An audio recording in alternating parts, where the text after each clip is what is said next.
पितृपंधरवड्यासाठी खास अळूची भाजी कशी करायची ते बघू। त्यासाठी 1 चमचा हरभरा डाळ, 1 चमचा शेंगदाणे तासभर भिजवत ठेवायचे। अळूची पानं एक 6-7 घेतली, ती स्वच्छ धुतली, त्याची देठ बाजूला काढून घेतले आणि एकदम बारीक अशी चिरून घेतली। नंतर देठसुद्धा सोलून घ्यायचे आणि त्याचीसुद्धा बारीक अशी काप करायचे।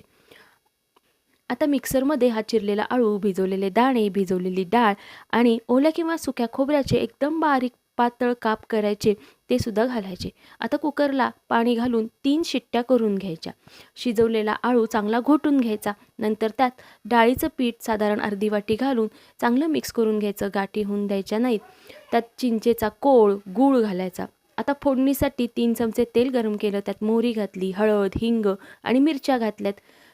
शिजवलेला अळू यामध्ये घालायचा, चवीनुसार मीठ, गोडा मसाला 1 चमचा घालायचा आणि ही भाजी 6 ते 7 मिनिटं मस्त उकळून घ्यायची। तयार आहे आपली अळूची भाजी।